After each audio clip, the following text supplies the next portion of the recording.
এই যুব সমাজকে ধ্বংস করার জন্যই বাংলাদেশের শিক্ষা ব্যবস্থায় একসময় পরিবর্তন ঘটানো হয়েছিল। 5টা জিনিসের সদ্ব্যবহার করতে বলছেন, তার মধ্যে সবার আগে সবার প্রথমে রাসূল সাল্লাল্লাহু আলাইহি ওয়াসাল্লাম যৌবনকালের সদ্ব্যবহার করতে বলছেন। ইসলামী সমাজের যুবকদের করণীয় কি, বা একটি সমাজ পরিবর্তন করার জন্য যুবকেরা কি ধরনের ভূমিকা পালন করতে পারে, কি কি কাজ করতে পারে, আমি আজকের আলোচনায় সেই বিষয়েই আলোকপাত করব ইনশাআল্লাহ।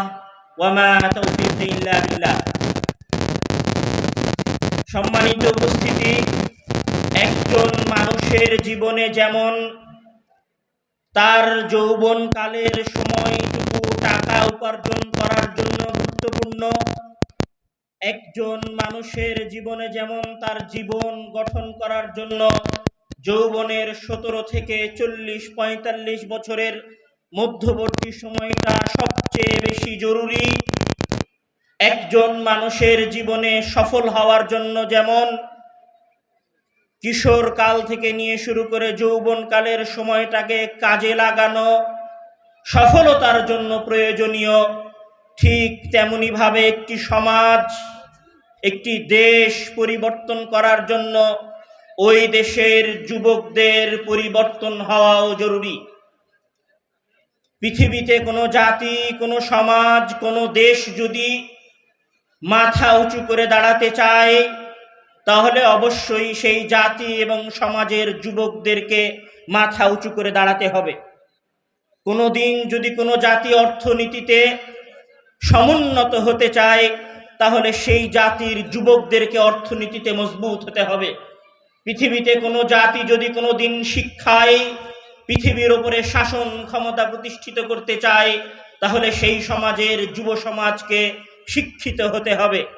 পৃথিবীতে কোনো জাতি যদি কোনো দিন কোনো সমাজের উপরে নিজেদের আধিপত্য বিস্তার করতে চায়, তাহলে ওই যুব সমাজের মাথার মধ্যে আধিপত্যের চিন্তা চেতনা প্রবেশ করিয়ে দিতে হবে। ঠিক তেমনি ভাবে কেউ যদি একটা যুব সমাজকে, একটা দেশকে, একটা দেশের অর্থনীতিকে, একটা দেশের সমাজ ব্যবস্থাকে, একটা দেশের সংস্কৃতি এবং কৃষ্টি কালচারকে পরিবর্তন করে দিতে চায়, তাহলে সেই সমাজের যুবকদের সংস্কৃতিকে পরিবর্তন করে দিতে হবে। কেউ যদি কোনো সমাজের শিক্ষা ব্যবস্থাকে ধ্বংস করে দিতে চায়, তাহলে সেই সমাজের যুবকদের শিক্ষা ব্যবস্থাকে ধ্বংস করে দিতে হবে। পৃথিবীর ইতিহাসে এটা প্রমাণিত যে যুগে যুগে যখন মুসলমানদের বিরুদ্ধে চক্রান্ত হয়েছে, যুগে যুগে যখন মুসলমানদের বিরুদ্ধে ষড়যন্ত্র হয়েছে, তখন সবার আগে বিধর্মীরা, ইসলামের শত্রুরা ইসলামের যুবকদেরকে ধ্বংস করার চেষ্টা করেছে। এবং বাংলাদেশেও আমরা তার প্রমাণ দেখেছি। এই যুব সমাজকে ধ্বংস করার জন্যই বাংলাদেশের শিক্ষা ব্যবস্থায় একসময় পরিবর্তন ঘটানো হয়েছিল। এমন কিছু বিষয় বাংলাদেশের শিক্ষা ব্যবস্থায় প্রবেশ করানো হয়েছিল যেটা বাংলাদেশের ইসলামী সমাজ মানে না। এই যুব সমাজের হাতে এমন ভাবে মোবাইল, বেলেল্লাপনা, বেহায়াপনার সরঞ্জামাদি প্রচার করা হয়েছিল, হাতে হাতে উঠিয়ে দেওয়া হয়েছিল, যেন এই যুব সমাজ কোনোদিন শিক্ষা, অর্থনীতি, সমাজ ব্যবস্থা, সংস্কৃতি, কৃষ্টি কালচারে উঠে দাঁড়াতে না পারে। এই বিষয়টার দিকে খেয়াল রেখেই মহান আল্লাহ তাআলা এবং রাসূল সাল্লাল্লাহু আলাইহি ওয়াসাল্লাম যুবকদের প্রতি, যুব সমাজের প্রতি, কিশোরদের প্রতি সবচেয়ে বেশি গুরুত্ব আরোপ করেছেন। যেমন রাসূল সাল্লাল্লাহু আলাইহি ওয়াসাল্লাম বলছেন, ইগতানিম খামসান ক্বাবলা খামসিন, হে আমার সামনে উপবিষ্ট মানুষ, তুমি 5টা জিনিসের সৎ ব্যবহার করো।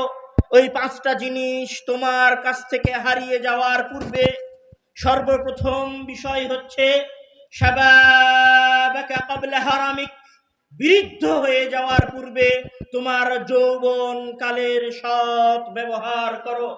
রাসূল সাল্লাল্লাহু আলাইহি ওয়াসাল্লাম যুবকদেরকে উদ্দেশ্য করে বলছেন যে সৎ ব্যবহার করো, তোমার যৌবনকালের সৎ ব্যবহার করো, তোমার কাছ থেকে তোমার যৌবনকাল হারিয়ে যাওয়ার পূর্বে। 5টা জিনিসের সৎ ব্যবহার করতে বলছেন, তার মধ্যে সবার আগে সবার প্রথমে রাসূল সাল্লাল্লাহু আলাইহি ওয়াসাল্লাম যৌবনকালের সৎ ব্যবহার করতে বলছেন। আর আমার সমাজের যুব সমাজ কি ভাবছে? ও দাড়ি চেষে ফেলেছে, আপনি ওকে বলেন দাড়ি রাখতে, ও বলবে বয়স তো কেবল 24-25 বছর হলো ভাই, 50 বছর বয়সে দাড়ি রাখবো। আপনি ওকে বলেন সলাতের জন্য, ও সলাত আদায়ের কথা বললে ও বলবে এখন খেলাধুলার সময়, একটু ক্রিকেট খেলে আসি ভাই, প্যান্টটা নষ্ট হয়ে আছে। সলাত আদায়ের জন্য তো 50 বছর বয়সের পরের সময় পড়েই আছে। অথচ অথচ রাসূল সাল্লাল্লাহু আলাইহি ওয়াসাল্লাম বলছেন ইবাদত করতে হবে। রাসূল সাল্লাল্লাহু আলাইহি ওয়াসাল্লাম বলছেন ইসলামী সংস্কৃতির আচার আচরণের অনুসরণ করতে হবে। যৌবনকালে ব্যবহার না করে, যৌবনকালে ইসলামের আদর্শের সঠিক বাস্তবায়ন না ঘটিয়ে কেউ যদি সেটাকে বৃদ্ধকালের জন্য রেখে দেয়, হয়তো এরকমও হবে ও যৌবনকালেই মারা গেছে, ওর জীবনে বৃদ্ধকাল আসেনি। রাসূল সাল্লাল্লাহু আলাইহি ওয়াসাল্লাম আরো বলছেন, আন আবি বারযাতা উবাইদ আল-আসলামী রাদিয়াল্লাহু তাআলা আনহু قال قال رسول الله صلى الله عليه وسلم لا تزول قدم عبد يوم القيامة حتى يسأل عن عمره فيما أفناه। আবু বারযা আল-আসলামী রাদিয়াল্লাহু হতে বর্ণিত, তিনি বলেন রাসূল সাল্লাল্লাহু আলাইহি ওয়াসাল্লাম বলেন ভয়ঙ্কর কিয়ামতের দিনে মানুষ এক পাও সামনে অগ্রসর হতে পারবে না। একজন মানুষ এক পাও সামনে এগোতে পারবে না যতক্ষণ পর্যন্ত না হাত্তা ইসআলা আন উমরিহি, যতক্ষণ পর্যন্ত না তাকে জিজ্ঞাসা করে জবাব নেওয়া হয় যে তুমি তোমার জীবনের মূল্যবান সময়, হে যুবক তুমি তোমার জীবনের মূল্যবান সময়, হে আদম সন্তান তুমি তোমার জীবনের সবচেয়ে মূল্যবান সময় কোথায় পার করেছ। এই প্রশ্নের জবাব দেওয়ার আগ পর্যন্ত কিয়ামতের দিন এক পাও সামনে আগানো যাবে না। যুবকদের বিষয়ে রাসূল সাল্লাল্লাহু আলাইহি ওয়াসাল্লাম আরো একটি হাদিসে গুরুত্ব আরোপ করেছেন। আন আবি হুরায়রা রাদিয়াল্লাহু তাআলা আনহু قال قال رسول الله صلى الله عليه وسلم سبعة يظلهم الله تعالى في ظله يوم لا ظل إلا ظله إمام عدل وشاب نشأ في عبادة الله। আবু হুরায়রা রাদিয়াল্লাহু তে বর্ণিত, তিনি বলেন রাসূল সাল্লাল্লাহু আলাইহি ওয়াসাল্লাম বলছেন যেই দিন মানুষের মাথা থেকে 1 মিল দূরত্বে সূর্য থাকবে, যেই দিন মানুষের থেকে মাত্র 1 মিল সমপরিমাণ দূরত্বে সূর্য তার প্রচন্ড তাপ নিয়ে অপেক্ষা করবে, আর সেই প্রচন্ড তাপের কারণে মানুষের শরীর থেকে ঘাম বের হয়ে তার পাপ অনুযায়ী কখনো টাকনো এবং কখনো হাঁটু পর্যন্ত হবে। যখন মানুষ বিন্দুমাত্র ছায়ার জন্য, যখন মানুষ বিন্দুমাত্র পানির জন্য, যখন মানুষ সূর্যের ওই প্রখর তাপ থেকে বাঁচার জন্য ছটপট করে ছুটে বেড়াবে, তখন মহান আল্লাহ তাআলা 7 শ্রেণীর মানুষকে ওই ভয়ঙ্কর সূর্যের তাপ থেকে আশ্রয় প্রদান করবেন। সেই 7 শ্রেণীর মানুষের মধ্যে প্রথম শ্রেণীর মানুষ হচ্ছে ইমামুন আদলুন, ন্যায়পরায়ণ শাসক। আর সেই শ্রেণীর মানুষের মধ্যে দ্বিতীয় শ্রেণীর মানুষ হচ্ছে শাবুন নাশা ফি ইবাদাতিল্লাহ, এমন যুবক যেই যুবক তার যৌবনকাল কাটিয়েছে আল্লাহ তাআলার ইবাদতে। তাহলে আল্লাহ তাআলার আরশের ছায়া কিয়ামতের দিন ওই যুবক পাবে যেই যুবক 22-24 বছরে ক্লিন সেভ করে রেখেছে। ওই ভয়ঙ্কর দিনে মহান আল্লাহ তাআলার আরশের ছায়া পাবে ওই যুবক যেই যুবক টাকনোর নিচে প্যান্ট পরে রেখেছে।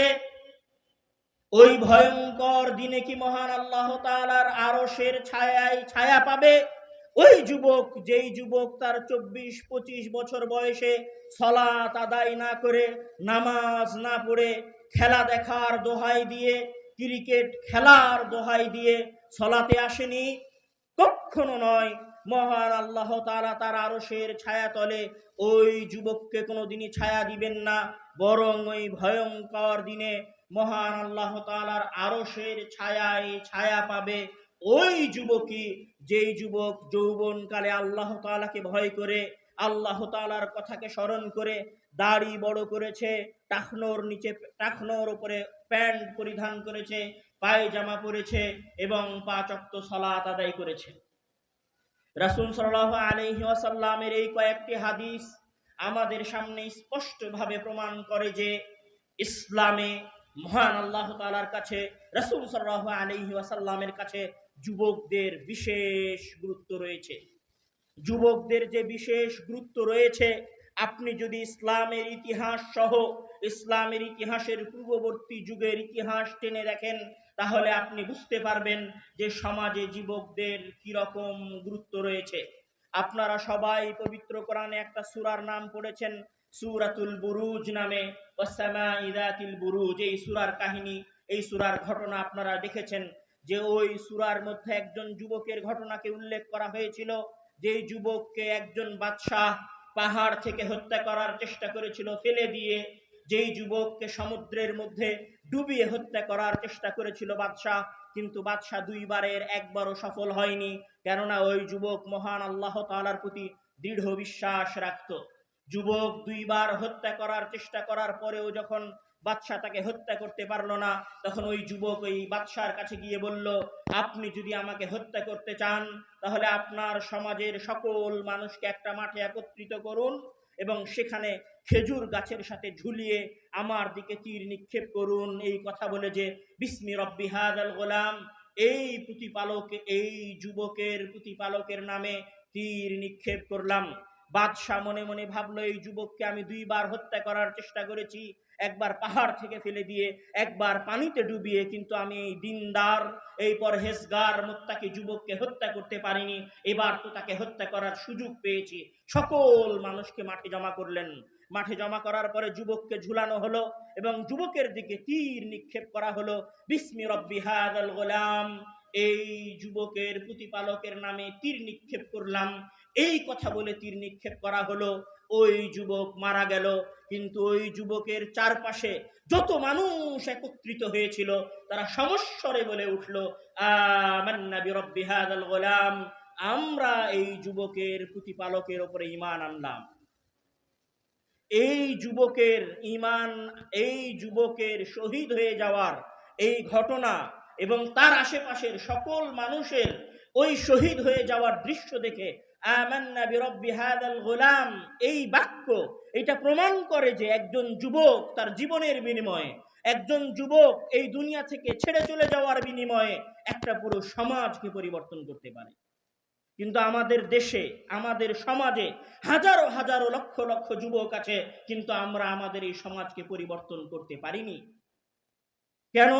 কেন পারিনি? তার সবচেয়ে বড় কারণ হচ্ছে আমাদের যুবকেরা ওই যুবকদের মতো হননি, আমাদের যুবকেরা ওই সন্তানদের মতো হননি যারা রাসূল সাল্লাল্লাহু আলাইহি ওয়াসাল্লামের প্রকৃত অনুসারী ছিলেন। যুবকদের কথা বলতে গিয়ে আরো একটা কথা বলার আছে।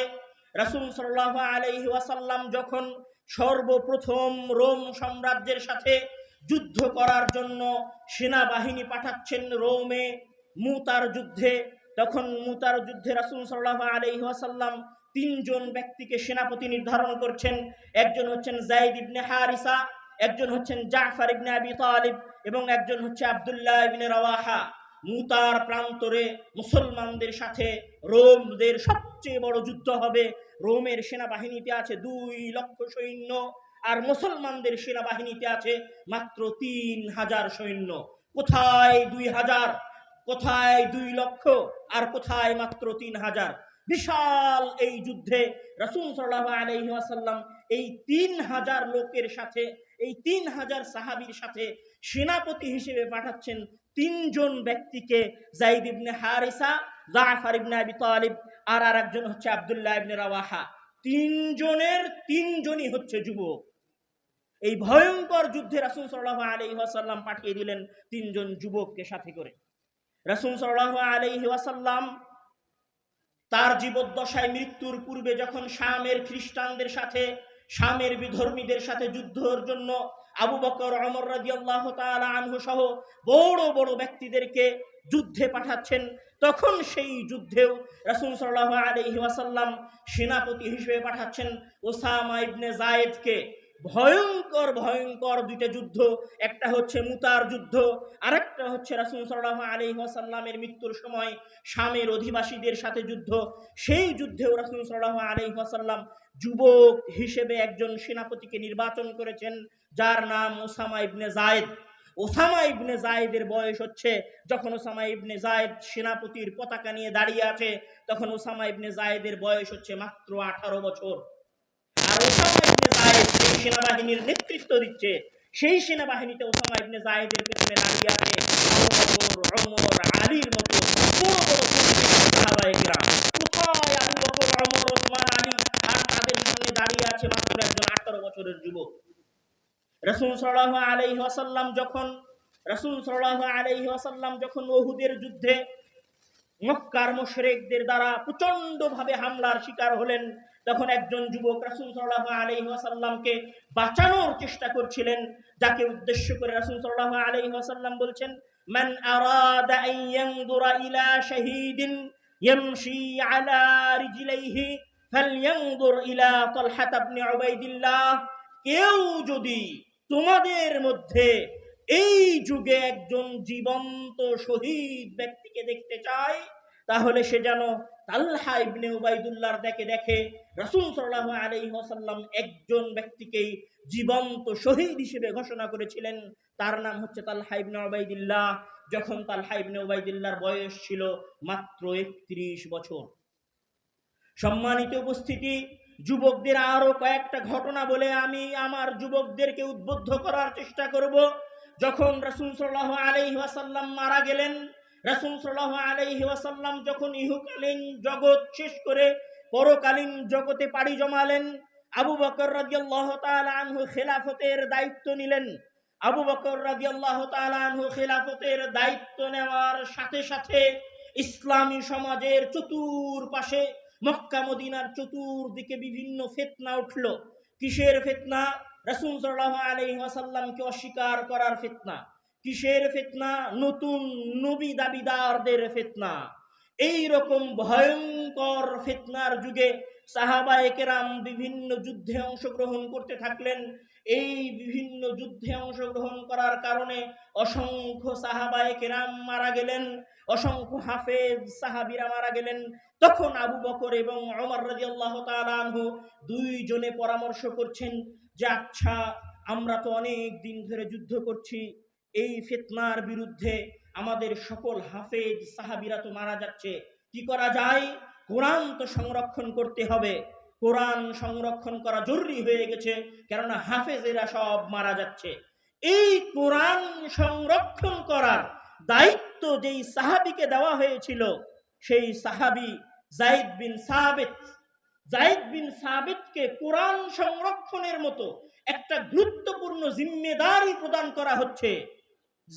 সেই যায়েদ বিন সাবিতকে কোরআন সংরক্ষণের জিম্মেদারি প্রদান করা হচ্ছে, যেই যায়েদ বিন সাবিত ওমর রাদিয়াল্লাহু তাআলা আনহু, আলী, ওসমান সহ, আবু হুরায়রা, বেলাল সহ অসংখ্য সাহাবীর চেয়েও বয়সে অল্প এবং যুবক।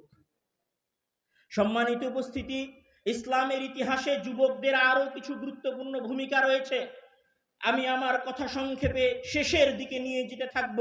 তাদের মধ্যে একজন ব্যক্তির কথা আমরা শুনেছি, একজন খলিফার কথা আমরা শুনেছি, হারুন আর রশিদ নামে। আমার ধারণা যে আমরা সবাই হারুন আর রশিদের নাম জানি। আমরা জানি যে রাসূল সাল্লাল্লাহু আলাইহি ওয়াসাল্লাম মারা যাওয়ার পরে সর্বপ্রথম ইসলামী সাম্রাজ্য শাসন করেছিলেন চারজন সাহাবী। প্রথমে আবু বকর, ওমর, ওসমান, আলী। এই শাসন ব্যবস্থার যুগটাকে বলা হয় খোলাফায়ে রাশিদার যুগ। আলী রাদিয়াল্লাহু তাআলা আনহু মারা যাওয়ার পরে ইসলামী সমাজের শাসন ক্ষমতা দখল করে মুআবিয়া ইবনে আবি সুফিয়ানের পরিবার, উমাইয়া বংশধর। তারা 150 বছর যাবত ইসলামী সালতানাত শাসন করে। তাদের 150 বছর ইসলামী সালতানাত শাসন করার পরে আবুল আব্বাস আস-সাফফাহের হাত ধরে আব্দুল্লাহ ইবনে আব্বাস রাদিয়াল্লাহু তাআলা আনহুর পরবর্তী বংশধর ইসলামের শাসন ক্ষমতায় বসে। এই আব্বাসীয় বংশধরের একজন সূর্য সন্তান, ইসলামের ইতিহাসের সর্বশ্রেষ্ঠ খলিফারদের একজন খলিফা হচ্ছেন হারুনুর রশিদ। এই হারুনুর রশিদ যখন ইসলামী খেলাফতের শাসন ক্ষমতায় বসেন, উনি যেই চেয়ারটাতে বসে ইসলামী খেলাফত শাসন করবেন, সেই সাম্রাজ্য, সেই সীমানা হচ্ছে অর্ধ পৃথিবী। মানে পুরো অর্ধ পৃথিবী তখন শাসন হয় খলিফা হারুনুর রশিদের চেয়ার থেকে। খলিফা হারুনুর রশিদ যখন খেলাফতের চেয়ারে বসতেছেন, যখন উনি খলিফা হচ্ছেন হারুনুর রশিদ, তখন হারুনুর রশিদের বয়স মাত্র 22 বছর বয়স। এই 22 বছর বয়স থেকে নিয়ে হারুনুর রশিদ 20 বছর যাবত ইসলামী সালতানাত শাসন করেছেন। উনি এই 20 বছরে কি করেছেন? হারুনুর রশিদ 20 বছরে এমন কিছু করেছেন, 20 বছরে এমন কিছু করেছেন ওই 22 বছরের হারুনুর রশিদ, যেটা পৃথিবীর ইতিহাসে কোনোদিন কোনো মুসলিম খলিফারা করতে পারেন। উনি কি করেছেন? উনি উনার ওই শাসন ব্যবস্থা, 22 বছরের যুবক, মানে আমার চেয়ে জুনিয়র, আমার চাইতে ছোট, আমার চাইতে ছোট একটা যুবক অর্ধ পৃথিবী শাসন করার জন্য চেয়ারে বসেছেন। উনি চেয়ারে বসার পরে সর্বপ্রথম একটা কাজ করেছেন, সেটা হচ্ছে পৃথিবীর যত জ্ঞান ছিল, পৃথিবীর বিভিন্ন বিষয়ের যত জ্ঞান ছিল, উনি সকল জ্ঞানগুলোকে আরবি ভাষায় অনুবাদ করেছেন। এবং উনি একটা গবেষণাগার প্রতিষ্ঠা করেছিলেন, যে এই গবেষণাগারের নাম ছিল বাইতুল হিকমা, হাউস অব উইজডম। পৃথিবীর ইতিহাসে আজকে আপনাদের সামনে যদি কেউ এসে বলে যে এটা হচ্ছে দেবীনগর অঞ্চল, চাঁপাইনবাবগঞ্জ অঞ্চল, এই অঞ্চলের মানুষেরা ভালো শিক্ষিত হয়, কেউ যদি বিসিএস করে, কেউ যদি ঢাকা ভার্সিটিতে চান্স পায়, তো মনে করে যে হ্যাঁ মুই কি হনুরে। ঢাকা ভার্সিটিতে চান্স পাওয়াটাকে আপনি যেমন মনে করেন মুই কি হনুরে, এইরকম হাজারটা ঢাকা ইউনিভার্সিটি যেই গবেষণাগারের নিচে পুঁতে যেতে পারে, সেই গবেষণাগারের নাম হচ্ছে বাইতুল হিকমা। এইরকম যে অক্সফোর্ড ইউনিভার্সিটির নাম দেখলে, অক্সফোর্ড ইউনিভার্সিটির নাম শুনলে আপনারা কাঁপেন, যে অক্সফোর্ড ইউনিভার্সিটিকে আপনারা জ্ঞানের সাগর মনে করেন, এইরকম শত অক্সফোর্ড ইউনিভার্সিটির জন্মদাতার নাম হচ্ছে হাউস অব উইজডম। এই হাউস অব উইজডমের যিনি প্রতিষ্ঠাতা, তিনি হচ্ছেন হারুনুর রশিদ। আমি মনে হয় এখনো বুঝাতে পারিনি হারুনুর রশিদের পরিচয়। হারুনুর রশিদের আরো দুইটা পরিচয় বলি। পৃথিবীর ইতিহাসে সর্বপ্রথম রোবোটিক্স নিয়ে যে গবেষণা হয়েছিল, সেই গবেষণাটা হারুনুর রশিদের এই বাইতুল হিকমা গবেষণাগারে হয়েছিল। পৃথিবীর ইতিহাসে সর্বপ্রথম মহাকাশ গবেষণা সংস্থা এই বাইতুল হিকমা গবেষণাগারের আন্ডারেই প্রতিষ্ঠিত হয়েছিল, মুমতাহানা নামে, বাগদাদ থেকে অনতি দূরে। এই হারুনুর রশিদ হচ্ছে ওই হারুনুর রশিদ, যেই হারুনুর রশিদ শাল দ্য গ্রেট নামে পারস্যের একজন বাদশার কাছে একটা ঘড়ি পাঠিয়েছিলেন। যেই ঘড়ি দেখে বাদশা বলেছিল, এটা কি শয়তানের বাক্স, এটা টিকটিক করে কেন?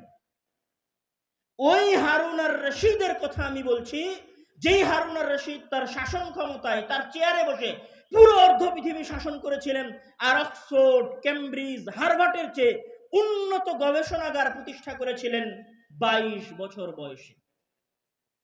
এইরকম আরো একজন যুবকের নাম আপনাদেরকে আজকে পরিচয় করিয়ে দিয়ে যেতে চাই, যেই যুবকের নাম হচ্ছে আব্দুর রহমান আদ-দাখিল, আব্দুর রহমান বিন হিশাম বা আব্দুর রহমান আদ-দাখিল লিদিনিল্লাহ। আব্দুর রহমান আদ-দাখিল হচ্ছে 731 খ্রিস্টাব্দে জন্মগ্রহণ করেছিল। আব্দুর রহমান আদ-দাখিল উমাইয়া বংশের সন্তান। আজকে যেমন আপনারা দেখছেন যে যতদিন আওয়ামী লীগ ক্ষমতায় থেকেছে, ততদিন বিএনপিকে কচুকাটা করে কেটেছে, জামাতকে কচুকাটা করে কেটেছে। যখন বিএনপি ক্ষমতায় আসে, তখন বিএনপি আওয়ামী লীগকে এরকম করে ধোয়। ঠিক ইসলামী খেলাফতেও মুসলমানদের মাঝে এরকম কিছু ছিল। যখন উমাইয়া সালতানাতের পতন হলো, মানে উমাইয়া খেলাফতের পতন হলো, মুয়াবিয়া ইবনে আবি সুফিয়ানের বংশধরদের পতন হলো, তখন শাসন ক্ষমতায় আসলো আব্বাসীয়রা, আবুল আব্বাসের বংশধর, আব্দুল্লাহ ইবনে আব্বাসের বংশধর। এরা শাসন ক্ষমতায় আসার পরে কি করলো, এই যত উমাইয়া আছে এদেরকে ধর আর জবাই কর। সকল উমাইয়া বংশের একজন একজন করে যুবককে ধরে ধরে জবাই করে এই আবুল আব্বাস।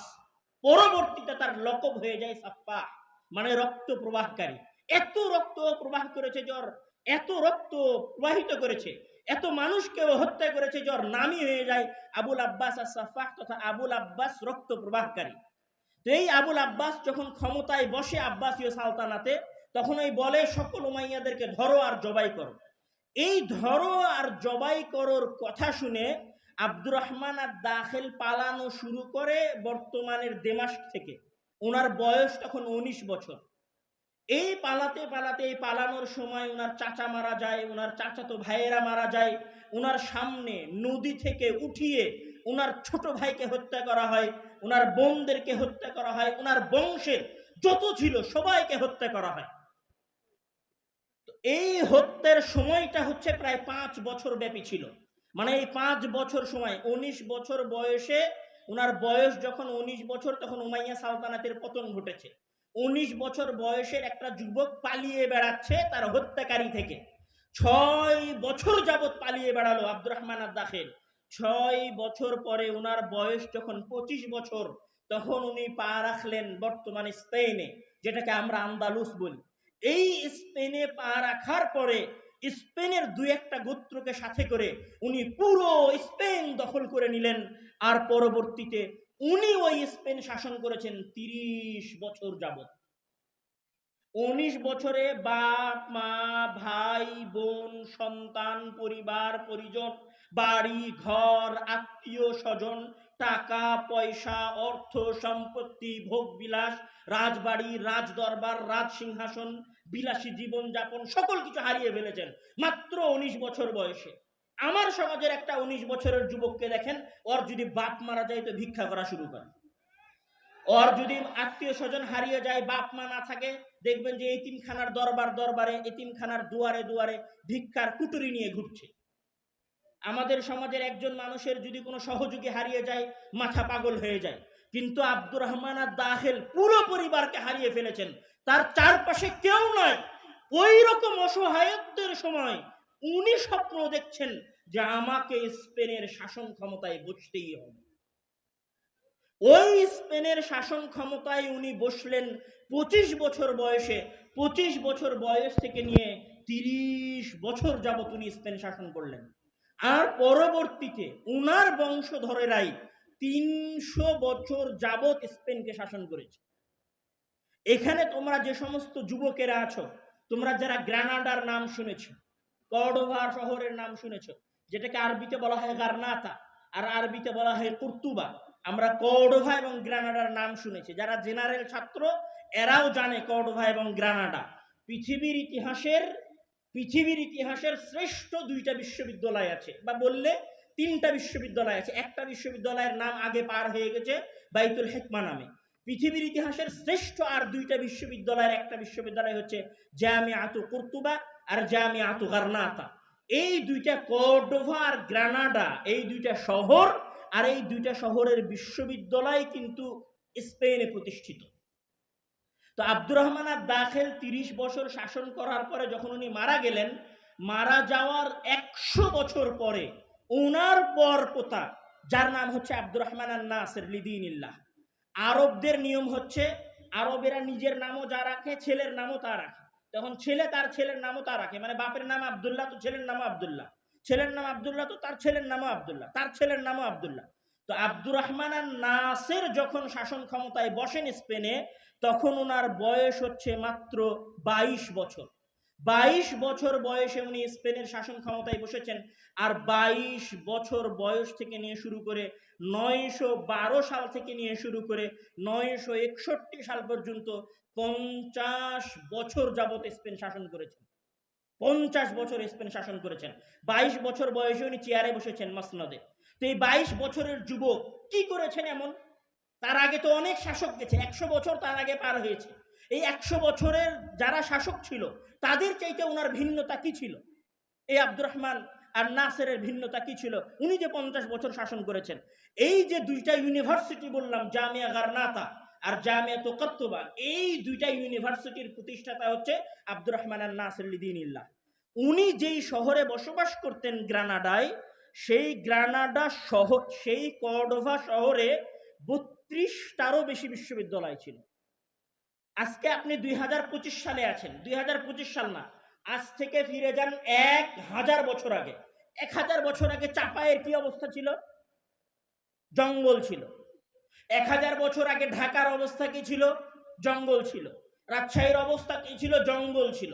আমি বলছি 1000 বছর আগে ফিরে যান স্পেনে, 1000 বছর আগে ফিরে যান কর্ডোভায়, 1000 বছর আগে ফিরে যান গ্রানাডায়। আজ থেকে 1000 বছর আগে ওই কর্ডোভা, ওই গ্রানাডায় 32টারও বেশি বিশ্ববিদ্যালয় ছিল, আর 500রও অধিক সরকারি ফ্রি পড়াশোনা করার জন্য বিদ্যালয় ছিল, আর 70-এরও অধিক, 70টা। আমরা এই যে দেবীনগর মাদ্রাসা, এই দেবীনগর মাদ্রাসা একটা লাইব্রেরি বানাতে 10,000 মানুষের কাছে ভিক্ষা করা লাগে দেবীনগর মাদ্রাসাকে। আর ওই গ্রানাডা কর্ডোভা শহরে 70টারও বেশি লাইব্রেরি ছিল, একটা শহরে 70টার বেশি লাইব্রেরি ছিল। শুধু আব্দুর রহমান আর নাসিরের ব্যক্তিগত লাইব্রেরিতে 6 লক্ষ বই ছিল। আমি এই কথাগুলো কেন বলছি? আমি এই কথাগুলো এই জন্য বলছি যে উনার এই 50 বছরের শাসন আমলে পৃথিবীর শ্রেষ্ঠ কিছু চিকিৎসা বিজ্ঞানী, পৃথিবীর শ্রেষ্ঠ কিছু জ্যোতির্বিদ্যা পারদর্শী মানুষেরা, গণিত বিদ্যার পারদর্শী মানুষেরা জন্মগ্রহণ করেছিল উনার এই শাসন আমলে। তাদের মধ্যে যেমন আমি যদি বলি যে হিসাব বিজ্ঞানের ওপর সর্বপ্রথম বই এই উনার যুগেই লেখা হয়েছিল। আমি যদি বলি যে সর্বপ্রথম কাচের আবিষ্কার যিনি করেছিলেন আব্বাস ইবনে ফিরনাস, উনি এই যুগেরই মানুষ ছিলেন। আমাদেরকে আজকে বলা হয় যে উড়োজাহাজের আবিষ্কারক হচ্ছে আমেরিকার কোনো 2 সন্তান। আমেরিকার উড়োজাহাজ আবিষ্কার করার 500-600 বছর পূর্বে আব্বাস ইবনে ফিরনাস কর্ডোভার মসজিদের মিনার থেকে 5 মিনিট যাবত উড়িয়ে মানুষকে দেখিয়ে দিয়েছিলেন যে মানুষও উঠতে পারে। আর উনি তখন আবিষ্কার করেছিলেন যে মানুষ কোনো জিনিসকে যদি উড়াতে হয় তাহলে সেই জিনিসের একটা লেজ লাগবে। এই জন্য আজকাল বিমানের লেজ থাকে, বিমানের পেছন অংশ উঁচা করা থাকে। আমি এই পুরো আলোচনায় যেটা বলতে চাচ্ছিলাম, পৃথিবীর ইতিহাসের সর্বশ্রেষ্ঠ সর্বোন্নত শাসন ব্যবস্থা যিনি প্রতিষ্ঠা করেছিলেন তিনি ছিলেন 22 বছরের যুবক আব্দুর রহমান আন নাসির লিদিনিল্লাহ। রাসূল সাল্লাল্লাহু আলাইহি ওয়াসাল্লাম আজ থেকে 1000-1500 বছর পূর্বে একটা ভবিষ্যৎবাণী করেছিলেন। ওনার ভবিষ্যৎবাণী ছিল, রাসূল সাল্লাল্লাহু আলাইহি ওয়াসাল্লাম বলছেন যে লাতুফতাহান্নাল কুসতুনতুনিয়াতু ফালা নি'মাল আমিরু আমিরুহা ওয়ালা নি'মাল জাইশু জাইশুহা। আমাদের যেটা বর্তমান তুরস্ক, আমরা তুরস্ককে সবাই চিনি, এরদোগানের দেশ, এরদোগানরা সবাই চিনি। এরদোগানের যেটা রাজধানী ইস্তাম্বুল, এই ইস্তাম্বুলের নাম হচ্ছে আরবিতে কুসতুনতুনিয়া, আর ইংরেজিতে বলা হয় কনস্টান্টিনোপল। তো রাসূল সাল্লাল্লাহু আলাইহি ওয়াসাল্লাম 1500 বছর আগে একটা ভবিষ্যৎবাণী করেছিলেন। ভবিষ্যৎবাণীটা হচ্ছে যেই সেনাবাহিনী এবং যেই সেনাপতি এই ইস্তাম্বুল জয় করবে সেই সেনাপতি কতই না উত্তম সেনাপতি হবে আর কতই না উত্তম সেনাবাহিনী হবে। রাসূল সাল্লাল্লাহু কেন এই ভবিষ্যৎবাণী করেছিলেন? কেননা ইস্তাম্বুল বা কনস্টান্টিনোপল বা কুস্তুনতুনিয়া হচ্ছে খ্রিস্টানদের 1000-এরও বেশি বছরের রাজধানী। খ্রিস্টানদের রাজধানী মানে খ্রিস্টানদের পোপ, পাদ্রী, খ্রিস্টানদের শাসন ব্যবস্থা 1000 বছরেরও বেশি সময়ের রাজধানী হচ্ছে কুস্তুনতুনিয়া অথবা ইস্তাম্বুল। তো রাসূল সাল্লাল্লাহু আলাইহি ওয়াসাল্লাম বলেছিলেন যে ওই ইস্তাম্বুলকে জয় করতে পারবে সে সর্বোত্তম সেনাবাহিনী হবে। এই জন্য মুসলমানেরা সাহাবায়ে কেরামের পরে আব্বাসীয়রা, উমাইয়ারা 12 বার ইস্তাম্বুল হামলা করেছেন ইস্তাম্বুল জয় করার জন্য, কনস্টান্টিনোপল জয় করার জন্য, কুস্তুনতুনিয়া জয় করার জন্য 12 বার হামলা করেও একবারও মুসলমানেরা কুস্তুনতুনিয়া জয় করতে পারেন, ইস্তাম্বুল জয় করতে পারেন। ইস্তাম্বুল জয় করেছিলেন একজন মানুষ যার নাম হচ্ছেন মুহাম্মদ আল ফাতিহ বিন মুরাদ। মুহাম্মদ আল ফাতিহ কেন মুহাম্মদ আল ফাতিহ জয় করলেন এই ভয়ঙ্কর জায়গা যেটা কেউ তার আগে জয় করতে পারেনি? কেননা মুহাম্মদ আল ফাতিহ যখন ওই অঞ্চল জয় করার জন্য যান তখন ওনার বয়স মাত্র 21-22 বছর বয়স। তাহলে পৃথিবীর ইতিহাসের সবচেয়ে উন্নত দুর্গ আমরা বলতে পারি বা খ্রিস্টানদের দীর্ঘদিনের শাসন ব্যবস্থার কেন্দ্রবিন্দুর যেই ব্যক্তির হাতে পরাজিত হয়েছিল, যেই ব্যক্তির হাতে বিজিত হয়েছিল মুসলমানদের কাছে, সেই যুবক ছিলেন মুহাম্মদ আল ফাতিহ, যার বয়স ছিল মাত্র 22-23 বছর বয়স। এই যে ভারত উপমহাদেশ, এই ভারত উপমহাদেশে যিনি ইসলাম নিয়ে এসেছিলেন তিনিও একজন যুবক ছিলেন যার নাম হচ্ছে মুহাম্মদ বিন কাসেম। উনি 17 বছর বয়সে ভারত উপমহাদেশ জয় করার জন্য এসেছিলেন। হালাকু খান এবং চেঙ্গিস খান ইসলামী সালতানাতের উপরে যে ভয়ঙ্কর হামলা চালিয়েছিল, বাগদাদ, দেমাস্ক, সামারকান্দ, বুখারা সকল অঞ্চলের মুসলমানদেরকে কুচুকাটা করে হত্যা করে 40 মিলিয়ন মানুষকে হত্যা করেছিল যে হালাকু খান, চেঙ্গিস খান। সেই হালাকু খান এবং চেঙ্গিস খানের অপরাজিত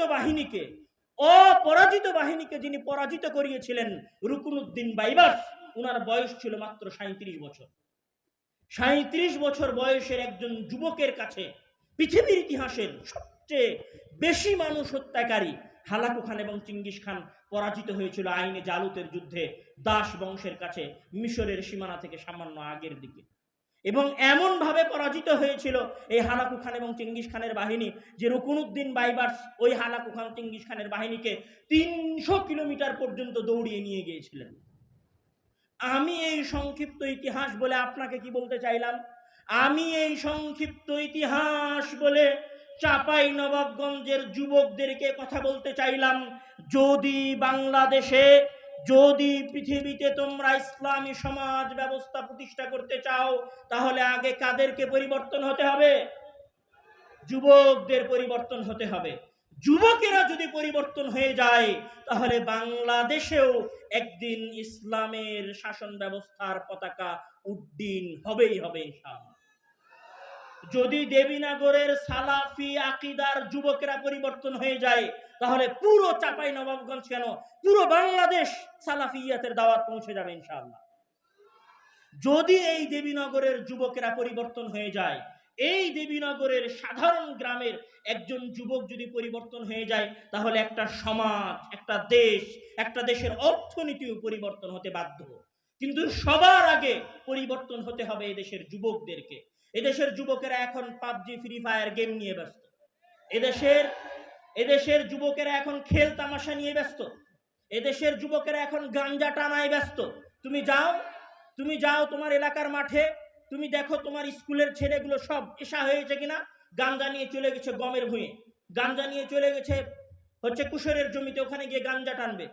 এই সমাজের যুবকেরা যদি গাঞ্জা টানে, এই সমাজের যুবকেরা যদি মদ পান করে, তাহলে এই সমাজে কোনোদিন আশার আলো দেখা দিবে না। সবার আগে এই দেশের, এই সমাজের যুবকদেরকে পরিবর্তন হতে হবে। আল্লাহ তাআলা যেন চাঁপাই নবাবগঞ্জের, দেবীনগরের যুবকদেরকে পরিবর্তন করে দেয় দিনের পথে, ওই যুবকদের মতো করে দেয়, আব্দুর রহমান আন-নাসিরের মতো, আব্দুর রহমান আদ-দাখিল লিদীনিল্লাহর মতো, হারুন আর রশিদের মতো, জুবাইর ইবনে তালহার মতো, উসামা ইবনে যায়েদের মতো, যারা একটা সমাজ, একটা দেশ, একটা জাতিকে পরিবর্তন করে দিতে পারবে। আল্লাহ, তুমি আমাদের এই দেশের যুবকদেরকে, দেবীনগরের এই যুবকদেরকে তোমার পথের উপর অবিচল রাখো। তুমি তাদের পাকে মজবুত রাখো সহিহ আকীদার উপরে, আহলে হাদিসদের মানহাজের উপরে। আল্লাহ তাআলা আমাদের সকলকেই তার দ্বীনের জন্য কবুল করুন এবং আমাদের সঠিক দ্বীনের উপরে বেঁচে থাকার তৌফিক দান করুন। আল্লাহুম্মা আমিন। ওয়া আখিরু দাওয়ানা আলহামদুলিল্লাহি রাব্বিল আলামিন। ওয়াসসালামু আলাইকুম ওয়া রাহমাতুল্লাহি ওয়া বারাকাতুহু।